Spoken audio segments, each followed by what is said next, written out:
আসসালামু আলাইকুম। আশা করি সবাই ভালো আছেন। আমি শফিরুল আবারও আপনাদের মাঝে নতুন একটা গল্প নিয়ে আসলাম।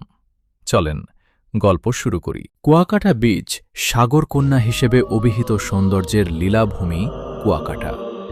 কুয়াকাটা সমুদ্র সৈকত দক্ষিণ এশিয়ার একমাত্র সমুদ্র সৈকত যেখান থেকে সূর্যোদয় ও সূর্যাস্ত দুটিই দেখা যায়।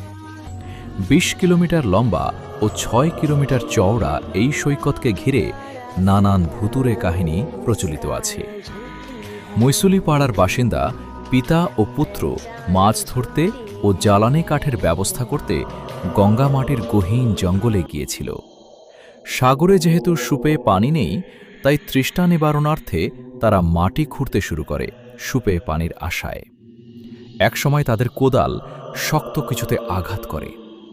তারা সোনালি আবরণের একটি কাঠের জার এবং কিছু কারুকাজ করা সোনার পাত খুঁজে পান। আরও খোঁড়াখুড়ি করার পর তারা বালিতে গেঁথে থাকা সোনা ও ধনরত্ন বোঝাই পুরনো একটি নৌকার হদিশ পান।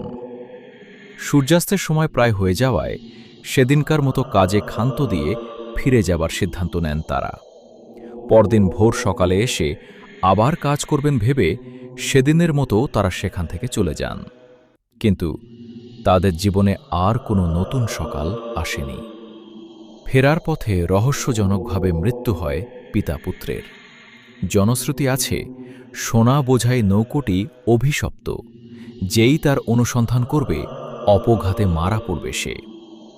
আরও কিছু ঘটে যাওয়া ঘটনা স্থানীয়দের এই বিশ্বাসকে মজবুত করেছে।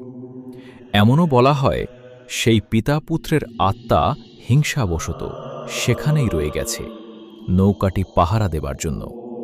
তাই ওইদিকে, এমনকি ওই দিকের কোনো রাস্তা দিয়ে কেউ গেলেও তাদের ছায়ামূর্তি বিভিন্নভাবে ভয় দেখাবার চেষ্টা করে।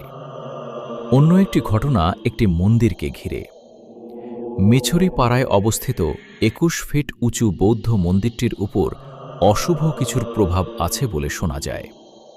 রাস পূর্ণিমা ও মাঘী পূর্ণিমায় সাগর জলে স্নান করতে আসা মানুষের মতে মন্দিরটি অভিশপ্ত এবং অতৃপ্ত ও অপঘাতে মারা যাওয়া আত্মারা নির্দিষ্ট রাতে ওখানে এসে শয়তানের পুজো করে। এভাবে বুদ্ধের বিরোধিতা করে তারা, যদিও অনেকে এটিকে গুজব ভাবেন, তবে এই ধারণাটি অনেক বছর পুরনো।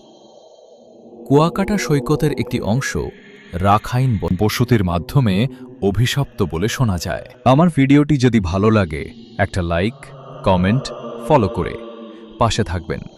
দেখা হবে আবার নতুন কোনো গল্পে।